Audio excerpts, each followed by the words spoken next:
Hi, I'm Beth. Are you ready to finally get rid of that extra weight you've been carrying around? Well, let me share with you my honest review on Eat, Stop, Eat. I think it's fantastic. I mean, you could say goodbye to calorie counting forever. Eat, Stop, Eat teaches you techniques and concepts that have worked for thousands of years. These are concepts that your ancestors have used and are now here to help you. For the full benefits of Eat, Stop, Eat, check the link below this video and order yours today. You can say goodbye to food guilt and calorie counting because Eat, Stop, Eat is proven to cleanse, to heal, and to help you lose weight.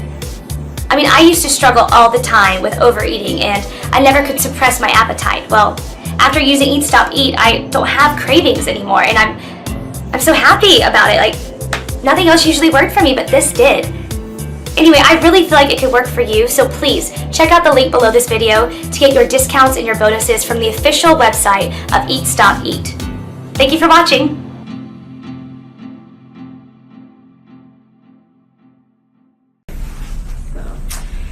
Hey everyone, welcome back to another episode of Health Straight Talk. It's Thursday, February 22nd, and we actually have a very special guest, Mr. Brad Pilon. It looked like Brad just joined, so I'm going to click Brad. Okay. Let's see if I can add it. Go live with Brad. Go live with Brad. We're waiting for Brad. Perfect. It says it's connecting. Beautiful. Hey, Brad. Yeah. There you go. What's Awesome. going on, brother? Oh, thanks for being so patient. Hey, no worries. I was feeling like, it was like I'm the old guy who can't work Facebook. What's up, Grace? So it makes me feel good. At least I still know how to use some technology here. Good. I love that you had to download Facebook onto your phone. Yeah, you know what? I took it off because Distractions? It was maybe not the best thing for my sleep patterns, right? Because you wake up and do one of those weird things in your chest, and I was like, why am I always on this? So I took it off, and then I kept it off. I have Messenger, but no Facebook. Cool. Well, I think that's great for productivity. Yeah, absolutely. Facebook must know that you didn't have it on your phone and that I haven't really been using Facebook a lot. Yeah. That it didn't like us today at all. Well, it probably used the whole secret, like, listening in our conversation thing they do. Supposedly. Yeah. Yeah, they're like, these guys, we're messing them up today. We're not letting Wow. Goodness. And don't joke about that because I know all that Google Home stuff and Alexa, that's serious stuff. Oh, yeah, dude, I have tons of stories about, like, what we were in discussion about. I was talking to my wife about something. Yeah. Then I opened up my computer to look something else up. I need to order, like red Sharpies because I can't find them anywhere. So I go to order them off Amazon. I think we're talking about, like, our neighbor's Audi, and all the ads were for Audi, like, all over. I was like, I don't remember looking at anything to do with Audi, so scary. All the wild stuff that's out there. Oh, yeah. So what are you working on? Do you want to introduce yourself to everybody and let them know who you are? Yeah. Okay. So what's going on, everybody? My name is Brad Pillon. I'm an author up in Canada around 10, 11 years ago, which makes me sound really old. So I was doing my grad work. So let's just imagine I'm like Doogie Howser and was doing it at 15. Okay. And my grad work ended up sort of steering in the direction of the metabolic effects of fasting. And I found it so interesting that I decided to take that grad work and turn it into a book. Yeah, and then I'm such a large control freak that I turned that book into a self-published book so that I could control everything in it. And right place, right time, that was one of the very first books on intermittent fasting that kind of hit the mainstream internet, if that's a thing, back in 07. Yeah. And I've been living as a one-hit wonder ever since. So that's my quick story. That's amazing. So I think, I probably started following you on Twitter probably when I was in chiropractic school, like nice. 09, 10. Yeah, I would have been there. Yeah, see, you know who I think I found you through Craig Ballantyne. Ah, okay, Craig's a good man. Actually, I just had with Craig last night in Toronto, so. Neat. Very neat. So that was probably the first time I heard about intermittent fasting as well, and I talk about it usually as a strategy when we do our Eat Well workshop. And I'll bring it up briefly, but maybe you can go into some more details today and how you've had success with it. And you said, when I spoke to you on the phone, you said you've been doing it for about 10 to 12 years yourself. Yeah, and even so, the book was published late 06, so let's say November, which means I was doing my grad work in 06, 05, and like every good grad student, you experiment on yourself. So I probably started fasting late 2005, early 2006, and I played around with a longer fast, like 72 hours, realized that was not my style. Yeah. Played around with some shorter fasts, doing them more frequently, and realized it was too, not time consuming, but too structured for my lifestyle. Settled in on the Eat Stop Eat, a 24-hour fast once or twice a week, and been doing it ever since. Wow. So do you have your structured days? What days are those?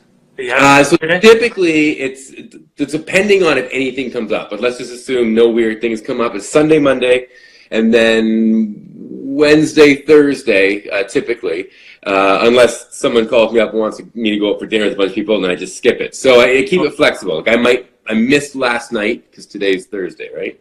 Yeah. Yep. But I was going to pass last night. Craig called up. He's like, want to hit dinner? I'm like, yeah, I'm not going to pass up a dinner.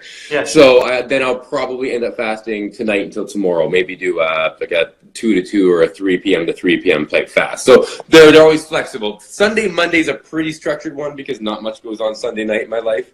Yep. And then the second one in the week, if it happens, it's usually towards the end of the week, but never really like a planted time. Wow. So do you work out as well? Yep, 3 times a week. Actually, here, back. Yeah, your own fitness studio. Back there. Yeah. Beautiful. That's the basement of the house. So I'm not the best thing about working out at home, right? I'm always the most jacked, best looking guy in the gym. So it's good for me. Yeah. That's so true. No, I got a garage gym as well where I do probably 80-90% of my training too. So I can totally appreciate that. Yeah, you just get it done when you have to get it done. You don't have to change out your pajamas or whatever you're in. You just go for it. So it's a great feeling. Yeah, and that's like typically that's a Monday, Wednesday, Friday. But then it allows for it might be Monday, Wednesday, Saturday if I'm still feeling beaten up or something like that. So it's 3 days a week, typically every other day, but kind of flexible on when. Neat. And you usually program that in. Like, do you usually have a feast and then go train? Nah, it's really the way I approach fasting is independent of sort of all the other factors in my life. So the fast happens when it happens and nothing else changes. I typically don't train when I'm fasted only because my fasts usually end around noon or 1. I'm an afternoon workout kind of guy, so when I train around 2 or 3. But when I'm done a fast, whatever I would normally eat at that time is what I eat. So there's no sort of celebratory meal at the end of the fast or anything like that. It's just sort of the fast ends, I have whatever I'm normally going to have, and then I go into my training. Neat. And so do you program your other aspects of your diet any differently? Like, are you trying to eat more fat, more proteins? What do you No, you know what? I'm been in this business forever, right? So I'm 40 now. Right from working in health food stores when I was young to then doing my undergrad in nutrition at Guelph University up here in Canada. Then I went and worked out in the supplement industry for 6-7 years and back to school. So I've kind of run the gamut. And what I found is a lot of the complexity and minutia around diet really doesn't make a difference for me in sort of in my current lifestyle. I think that many of the mistakes you make with diet can usually be negated by just being consistent with your training. Yeah. So my diet is probably 100-ish grams. If you average out my protein intake during the course of a week, it probably comes out to around 100 grams a day. Right. And then everything else just falls into place to the amount of food that I can eat without gaining weight. And it's just sort of always at that level. And then I use the fasting to kind of balance when, maybe I was lying to myself and 3 donuts didn't help keep me where I'm supposed to be. The fasting is what kind of keeps me even. So using weight as an example, because it's the easiest one to do. Let's say I'm typically around 170, 175 pounds. Well, I know if I start seeing that creep up to, let's say, 177, then I'm like, okay, I've got to make sure I am still fasting and I'm on point, and then I will reduce the amount of food I'm eating until I'm kind of back into the range I like. So it really is sort of a feedback-based system for me, right? I just sort of manipulate things depending on my weight and my measurements, and that's it. Awesome. So you basically effectively test and give yourself feedback. Yeah, I mean, for me, the main ones are circumferences. So I measure my waist and my shoulder circumferences. Yeah. And they're a really good indication for me of overall muscle mass and fat mass. And then so I just adjust accordingly. So on a 5'10" male like myself, every inch you gain around your waist is about the equivalent of 5 pounds of overall body fat, right? So I know if my waist is going up in lockstep with my weight, then probably bad things are happening, right? So if those two are going up at the same time, it's probably around Thanksgiving or Christmas, and I've made some mistakes.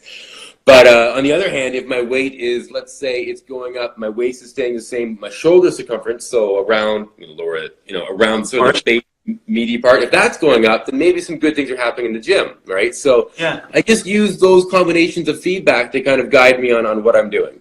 Neat. Really neat. So what would you, for someone who's just hearing about you now, what would you, what would be one easy step for someone to take for fasting? Would you recommend it for 12 hours, not 24 hours? What would you recommend?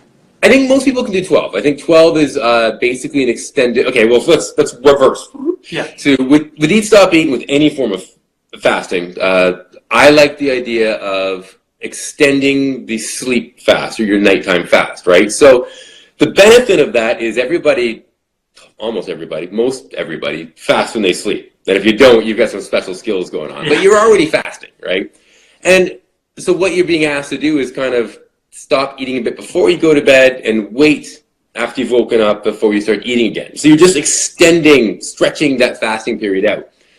If you do that right, you'll always be sleeping through the worst part of the fast. Because the fast does have some points where it just feels a bit monotonous, right? Yeah. So you want to sleep during those times.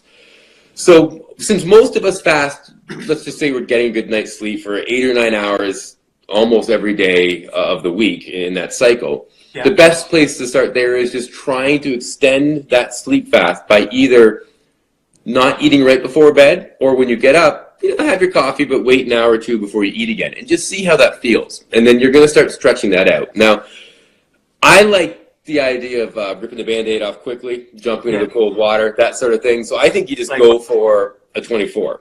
Okay. The reason I recommend that is a lot of how we eat is habitual, right? So you live in modern North America, chances are you've never really been like starving hungry. You've wanted food, and you've had cravings, but that sort of hunger is reserved for people who just actually can't get food. Right. So the benefit of a 24-hour fast is you really start to learn your rhythms of why you want food when you want it. Right? And so it might be because whenever you go to work and you pass that one Starbucks that you always stop in, you're going to want to stop. And hypothetically, you're super late for work and you decide to be a really good employee and you don't stop, you're going to feel like something's been taken from you, right? Like you were supposed to have that meal and now you're hungry because you didn't get your Frappuccino or whatever. So when you're fasting, you learn all those cues throughout the day. And it really helps because it really makes you aware of the fact that a lot of why you eat is just based on your environment, right? Yeah. Whenever I hang out with Matt, we go for beers kind of thing. So it just becomes, that's the habit. So jumping right into a 24-hour fast is, if you can do it, it's really good because once you complete the fast, it's positive reinforcement that you're able to fast. You have that kind of control. But it's also a learning environment where you realize, man, at around 11 a.m., right before that board meeting, I was just craving a donut, even though I was fasting. But then I realized I wasn't actually hungry. It's just that we always have donuts at that meeting. And so it really helps you kind of tune into why you eat. So do you recommend people write down their cues as they go through the first day? Write them down, or at least be aware of them. Writing down is the best option because writing just sort of reinforces that thought process. Instead of when you think about it, you just kind of lose it, right? Yeah. But you'd be surprised. I mean, the amount of times that I've realized that I eat out of habit or just out of more of a craving. You've gotten into the newest donut shop just opened in Hamilton, right? It's fantastic. And that's all I can think about right now. But it's not because I'm hungry. Yeah. Right? In no way am I hungry right now. I'm not fasting. I had a breakfast maybe an hour ago. Right. So there's no possible way I'm hungry. What I am is really wanting a donut. When you're fasting, you realize that difference, and it really helps out for a lot of people. As the fasting's a tool. You still have to eat, and when you're eating, you still have to do so responsibly. And fasting really helps you kind of figure out what that means. Amazing. Yeah. So I'm guessing if your book, do you talk a little bit about? Energy levels is one, but also like centurions, like people who live to 100 and beyond, like have good control of their blood sugar.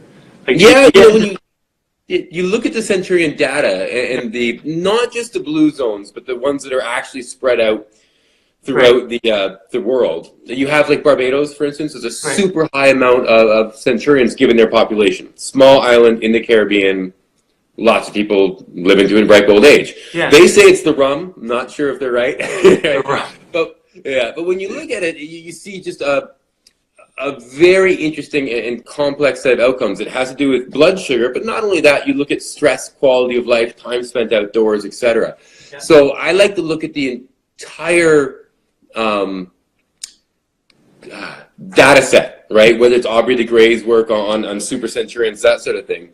And you realize that a large part of it is stress, mental as physical. And so I actually do think that the simplest approach to eating healthy, the one that doesn't overly complicate it, the one that doesn't make you obsessive compulsive about your food, may in fact be the one that leads to a longer, more fulfilling life. So that's sort of my view with fasting. If it's the simplest approach to maintaining a lower body weight, to maintaining better markers of inflammation and insulin sensitivity, etc., but without the complication, with the stress that you're doing something wrong, it could actually lead to an improved and longer quality of life. Right.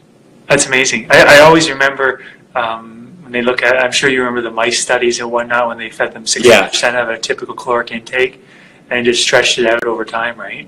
Yeah, exactly.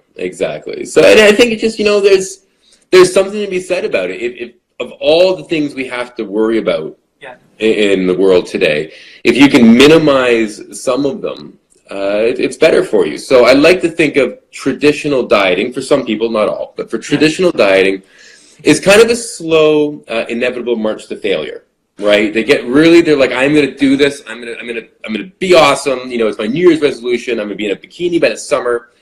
And February rolls around and they mess up, right? Because it was their sister's niece's wedding or something. Sister's niece's. It was something like that. I guess. So you go to the wedding, you're pretty good, and then the dessert cart comes out. It's 11:30 at night. You just finished doing the macarena, so you crush the dessert. The next day you wake up and you're like, I messed up. Like, I failed. This is horrible. So what typically happens is then you spend the next couple of days eating because you're just mad you messed up, and then you recommit. But when you recommit to be stricter, and you're going to be better, and you're going to cut out all complex carbs, and you're going to be better. It's going to be more. I'm going to get an Excel spreadsheet and track stuff. And so you get harder on yourself. Yeah. But then eventually you fail again because you just can't diet forever in those kind of strictest of terms, because if you're ignoring the flexibility and nuances of life. Every time that happens, it's a bit of a negative reinforcement saying, like, Matt, you can't do this. Like, you've tried, and you can't do it, right? You failed before, you failed again before, this isn't happening for you. And then you get in that vicious cycle of just wanting to lose weight, but not actually taking any steps towards it. But because you want to desperately, you actually feel like you're doing the work. And it's this giant stress, right? So I like the idea of the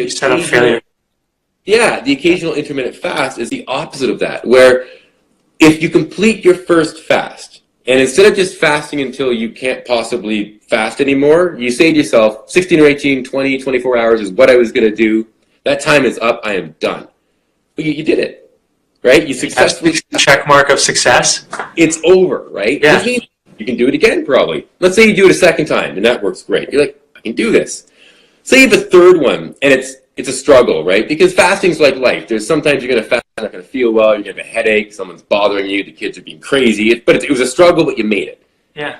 It's just this constant positive reinforcement. Now, you're not going to make every fast. Like, even I've had, 8-9 hours into a fast, which is barely into a fast, and me going like, no, I'm not doing this. I'm not doing it. This is horrible, right? And I'll put it off a day or two. Yeah. But I have the years of experience behind me knowing that was a decision, not a failure kind of thing. So I think it just leads for a more positive approach to dieting, just by clumping diets into little segments. You get it done. You go on with your life. Eat responsibly in between. Don't eat after Halloween. Yeah. But it just allows for a much different approach. Some people like the old approach. Some people are very structured and need that, no, I need to spreadsheet out everything I eat every day. And that's just who they are. But if other people are like me and they need the flexibility and they need to be able to roll with the nuances of life, it's a very interesting way to accomplish a calorie deficit, accomplish some sort of diet without having to do it every day. I like it. It breaks down into micro chunks, manageable. Exactly. And positive reinforcement. Yeah.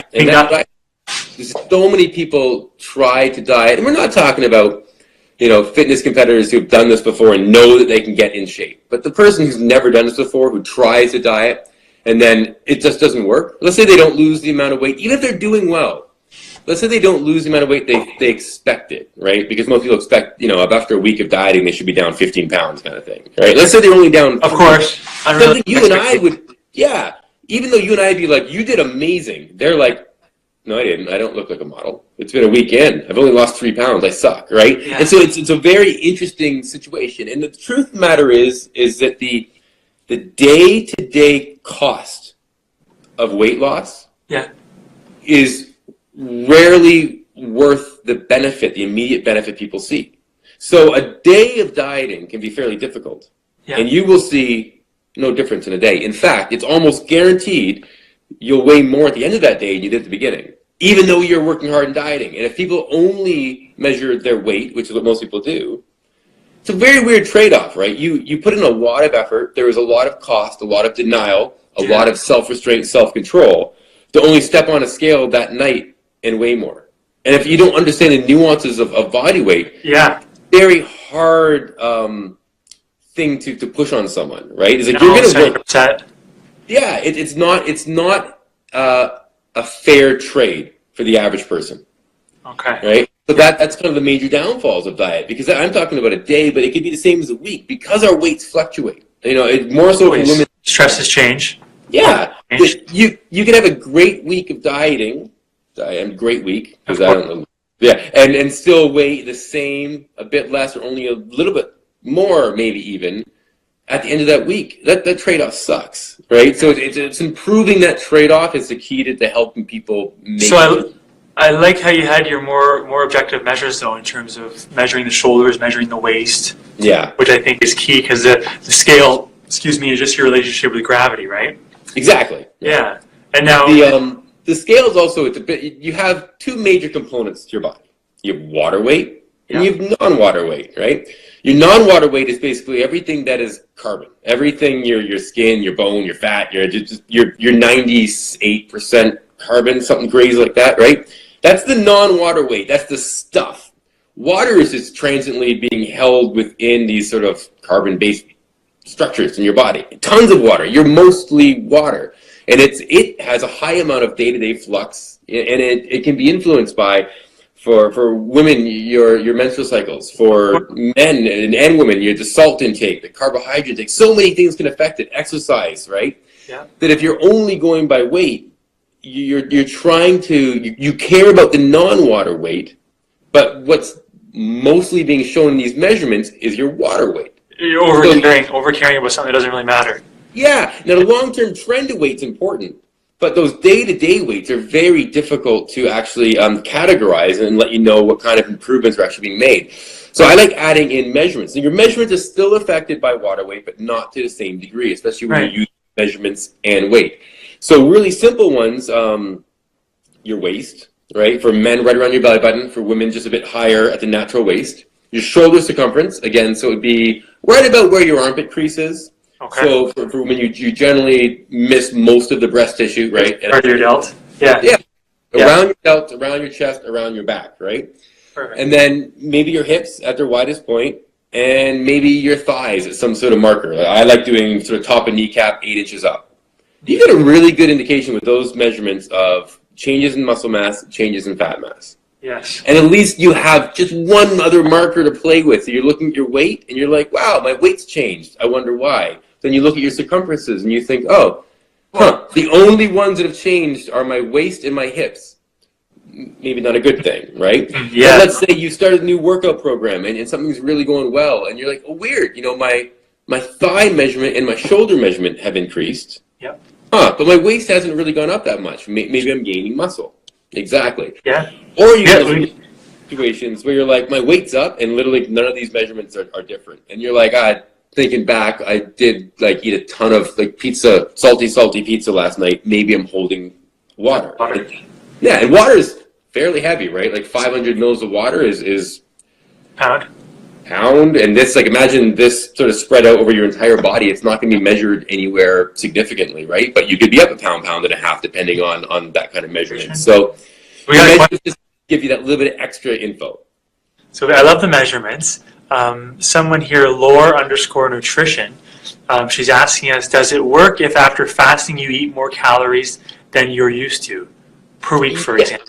Well, yeah, so if you eat more than you normally would at that time, it's still not going to typically negate, 24 hours of not eating. Most people do eat a bit more after a fast. It just makes sense. Yeah. It takes a significant amount of effort in a small amount of time to eat enough to negate a fast. Now, with Eat Stop Eat, you're fasting once or twice a week. So let's just say once. You're fasting for one 24-hour period, which means you have the equivalent of 6 days of eating to completely ruin that fast if you want, right? So there is, you can't out-exercise a bad diet, and to be perfectly honest, very few people can even out-fast a bad diet without getting to the point where you're spending more time fasting than you are eating, which again negates the point of just everything, because eating is awesome, right? Yeah, so, of course. The way I view this one, and it's a bit of a hard pill to swallow, is I like to say we've had our turn. We've all been children, right? We've eaten the candy. We've eaten so much after Halloween that we've puked. Maybe not all of us, but this guy for sure, right? Like we've gone to birthday parties where we've argued and stolen the corner piece of cake has most icing. We got to do that. We're not kids now. There's a certain amount of responsible eating you have to do as an adult, right? Because kids are growing this way. We're growing this way. We're not growing in height anymore. I was, someone robbed me of 2 inches, and I'm 5'10", and I just got to, leave it. Yeah. But so we're not children, and just like we don't get to do all the fun stuff they do, like run around and be crazy, we don't get to eat like kids anymore. So you do have to be responsible in between your fasts. You don't have to be the world's most intelligent nutrition person, right? You literally just have to be like, should I eat this much? Or should I can have a donut. Should I have 6? Probably not, right? Like exactly. And that's all it takes. So yes, you can absolutely ruin a fast. You can ruin 2 fasts with the way you eat during the rest of the week, and I can tell you that from experience, right? Like you can still fast and ruin everything. So it doesn't replace responsible eating, but it does make responsible eating a little bit simpler. Simpler, okay. Everybody likes simpler, I think. Yeah, absolutely. Okay. So we got another question from planted_Peggy. She says, how do you improve the trade-off? So So a couple things there. One of the beautiful things about fasting is basically as long as you are breathing, you're losing non-water body weight, right? Like it's just you literally lose fat through your breath, right? The carbon from carbon dioxide was once part of a fatty acid. That's how it leaves your body. So if you're breathing, you're losing non-water body weight. And we breathe a lot, believe it or not. We breathe out a lot of carbon dioxide over the course of a day. In fact, if you do the quick math, you lose about 1/3 to 1/2 pound of non-water body weight every 24 hours. Okay. And you lose water weight, which means from a trade-off of cost to effectiveness to feedback, the average person after a 24-hour fast, as long as there's not some weird water fluctuations, is going to step on the scale that next morning and be at least a pound or 2 lighter. Right. That's great biofeedback. Now, of that pound or 2, probably a pound of that is water weight. Because I'm telling you, only about a 1/2 pound to a 1/3 pound of that is actual non-water body weight, the real stuff we care about. Yeah. But it's still a feedback that the new dieter, the new person trying to lose weight sees sort of that immediate result. As long as you make sure they understand that it's going to go back up a little bit, right, and then at the next fast it'll go down and back up a little bit. So you are sort of losing and gaining, but you're hopefully never gaining it all back. It's a more immediate feedback. It's more immediate results, and it's a more immediate feel. You do feel sort of lighter. It's really weird, but a lot of people, which is motivating. Yeah, you haven't experienced an empty stomach in a long time. Yeah. Right? For a lot of people, that's true. And just that feeling is a lightness that people like, that feeling of not being full all the time. I had a woman describe it as, the pin you use to blow up like a kid's basketball? You got to stick it in. Right. She's like, sometimes I just want to take that and just jab it into my side to let out the pressure. And I'm like, that's graphic, but I get what you're saying.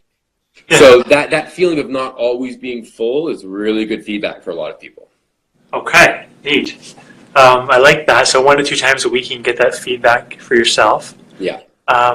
Laura Nutrition said, love the responsibly eating comment. She appreciated the answer your question. And we have Hall 5508. She says, will you have Brad explain how he finds maintenance caps and then incorporates them into the fast?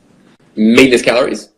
Yeah, that's what my guess would be. Like, well, there's 10 or 20 times your body weight per pound, and then work backwards. There's a ton of calculations, right? Yeah. And they're all estimates based on guesstimates, based on predictive equations, right? So they're guesses. So here's the thing: the amount of calories that you can eat without losing weight, you determine by history and your own experimentation. There's no set number, so I can't say for everybody on this right now it's 14 times body weight or 20 or whatever it is, right? So you start somewhere, and as human beings, all roughly the same height, right? So for the 6'8" guy on this, or the 4'8" person, it's a bit different. But for the rest of us, between the heights about 5'4" and let's say 6'4", that range, they got 1 foot range. You're looking at a calorie need of probably somewhere between 2,000 and 3,000 a day, not including exercise. It's not actually that big of a range, right? Where most of us aren't that active, right? No. So if you have a desk job, and then you drive home, and then you sit on the couch and you work out really, really hard for an hour and a half a day out of the 24 hours of a day, we're not that active. If you have an active job, you already know you're a different human being than the rest of us. Yeah. But most of it's 2,000 to 3,000. It's somewhere in there, and then you play with those numbers, and you play with that range. You play with the foods you enjoy eating. So let's say you're like me, and you like your baked goods and you like your sweets.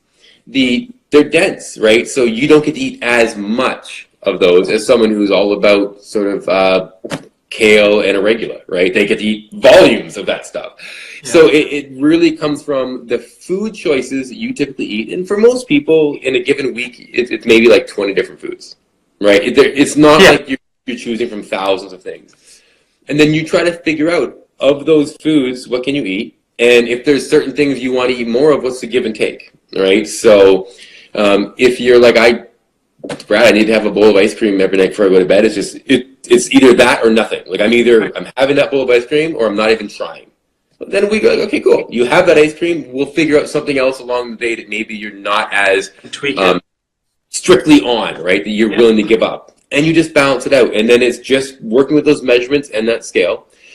A lot of people do need the spreadsheet and track at first. And I'm fine with that. But what I encourage you to do is use that as a teaching tool to the point to where you can almost go by feel.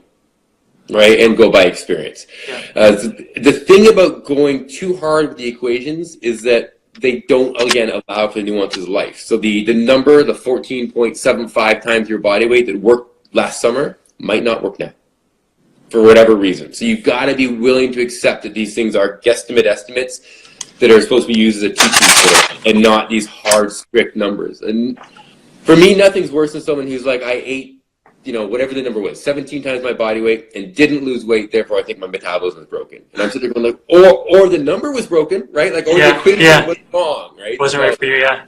Yeah, so that's my general thought on that, is you really just go by experience. I like that. Making it unique to you and tracking your own history and still getting to eat your small bowl of ice cream at night. Exactly. Yeah, thumbs up on that. Yeah, exactly. And what about, somebody commented in regards to 3 days of fasting regenerates your immune system. Yeah, so the research in that is pretty cool. My issue with it is that, without getting into kind of the defining stuff, I don't actually know what resetting your immune system means from a practical standpoint. Yeah. Right? Like, my immune system works pretty good. I don't know if I need to hard reboot it. So it's really cool research. I just don't understand the practicality of it unless you have a broken immune system. Yeah. Exactly, right? So very cool research, but again, I find that a lot of times we are very blinded is the opposite of what I'm trying to say, almost like sun blinded, whatever it is, but there's so much research and there's so many opinions. You can get really caught up in the study of nutrition instead of the actual practice of nutrition. A lot of times, we actually let science, or more specifically, the reporting of science. You got to do.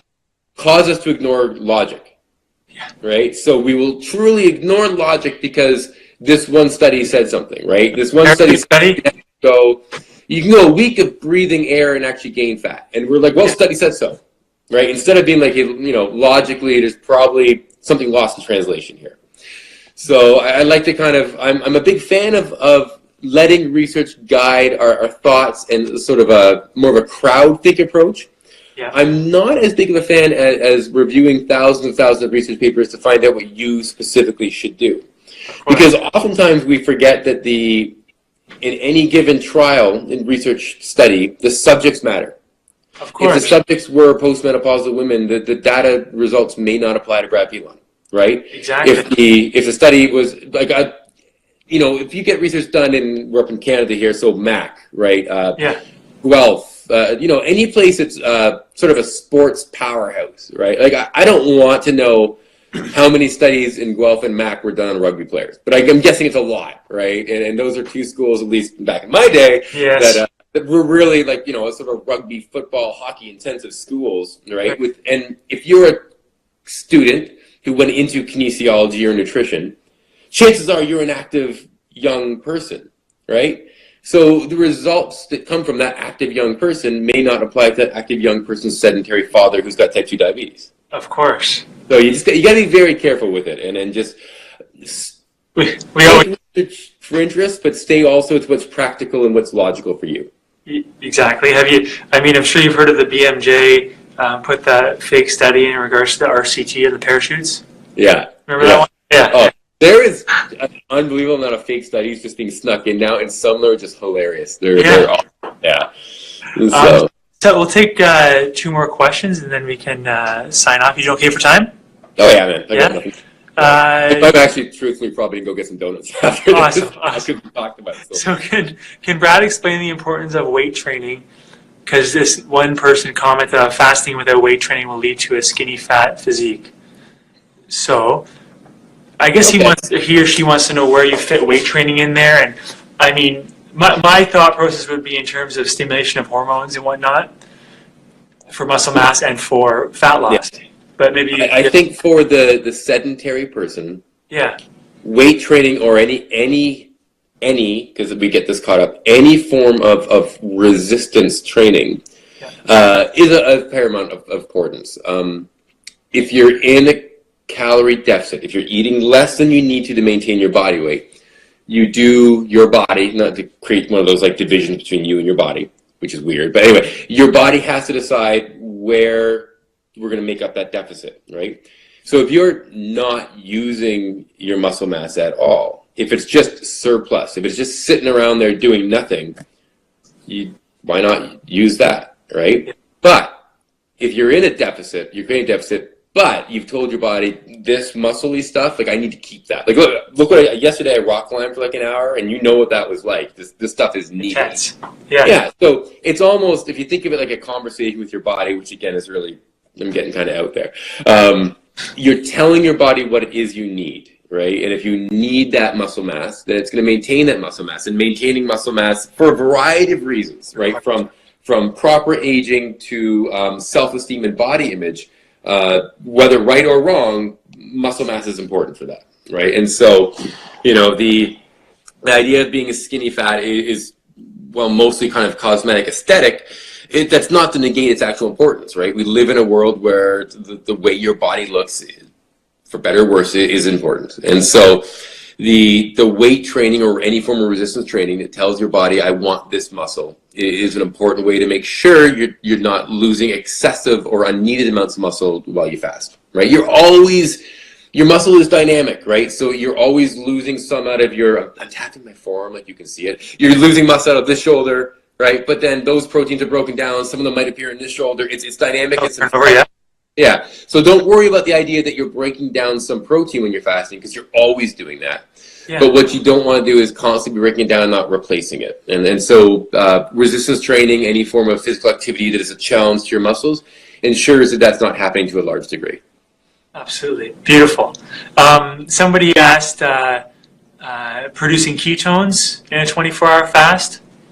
Yeah, I mean, we're in a very giant ketogenic diet trend right now. So it's important to point out that you can lose body fat without going into ketosis, right? The ketones are literally what happens when your body can't keep up with the fat release fat oxidation equation. Now, ketones also are obviously a way to get rid of the carbons from fat. There's just another way to lose fat, right? But yeah, depending on the size of your last meal, I mean, you can literally you can start to see ketones increasing in your blood in as little as 8 hours after a meal, right? Depending on the size of the meal, it might take 16, but you start to see a small increase probably by about the 16-hour mark for most people doing average work in an average day with average meals before the fast. I like how you use the word average and not normal. Yeah, I wanted to throw in a couple more times just to balance it out. So we got let's do one more question. We got after 12 to 16 weeks of fasting, how do you move past a plateau? And the person suggests a cheat day or maintenance eating. What would you suggest? No, the plateau is straight. You learn homeostasis, right? You learn to sort of be the same. Human bodies don't generally want wild, massive fluxes. It's why, 3 weeks of working out with weights doesn't turn you into the Hulk. And if, 24 hours of not eating doesn't turn you into, Steve Rogers, Captain America, right? It wants to kind of keep around the same. So, but in a lot of it, we look at metabolism and hormones, and a lot of it is learning. So you learn and adapt based on how active you are during a day. Right. So, and I'm not talking like you go for a run. I'm talking about you may not be the weirdo moving your hands around, touching your hair all the time while you're doing an interview. You may keep them down. The knee shake. I don't know if you can. There, I'll make my figure eight. That kind of thing.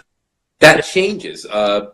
Then also you do learn to kind of eat a bit more when you're not fasting, right? You start to learn what you can get away with, and then you test that. You're always walking that fine line of trying to see what you can get away with and what you can't.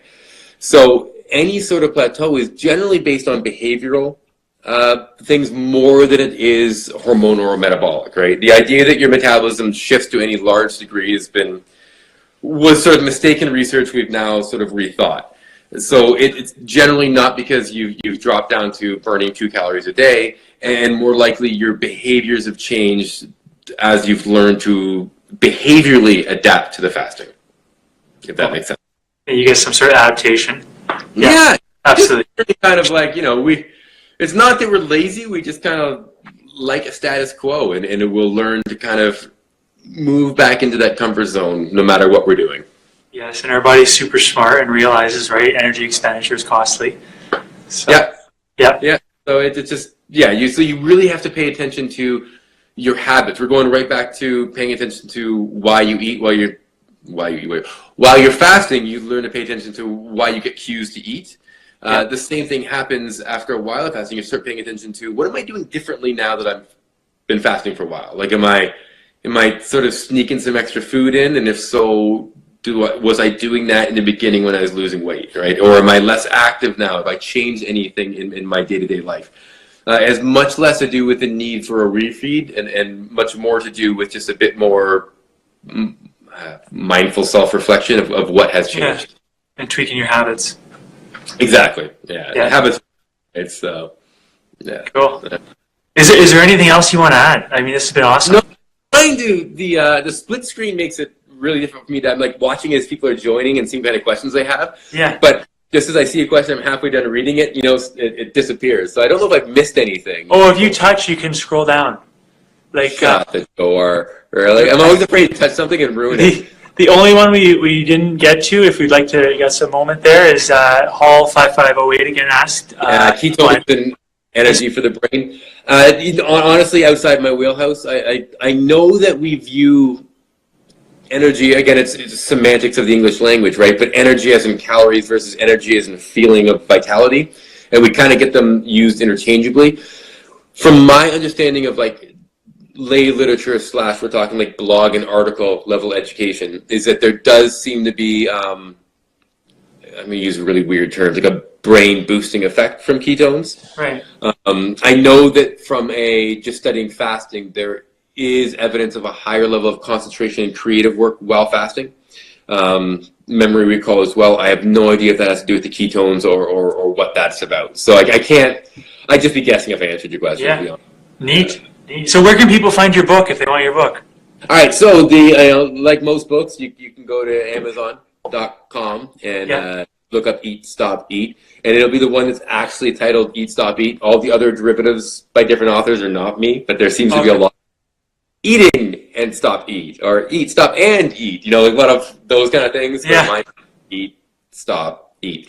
Or eatstopeat.com also has the book. My blog, bradpilon.com, again, will probably have links to the book. And then my super narcissistic tendencies, you can literally look up Brad Pilon on any major platform. Yep. Whether it's Instagram, Twitter, or bradpilon.com, and you're going to find me. Okay, neat. Yeah. Is there anything else you want to add today? No, it was fun. It was good talk, man. Good. I'm glad we got a lot of questions. That was fabulous. Absolutely. Yeah, the questions make it fun, right? Like, Yeah. And now I know I can scroll through them, so I'm going to spend the rest of my time playing with that. Yeah. Well, thanks so much for joining us. I really appreciate your time. Oh, no worries, man. I'm glad we got it to figure out. Right? We had some technical difficulties at the beginning, but Instagram likes us more than Facebook. Instagram does like us more. Absolutely, yeah. Beautiful. Well, I'll talk to you soon, Brad. Thanks again. All right, man. You take care. We'll see everybody soon. Bye for now. Thanks, guys. And I'm going to figure out how to log off without making it awkward. Let's see. I'm going to hit end, okay? Yeah, you got it. See you, bud. See you, bud. Well, thanks, everybody. We'll see you soon.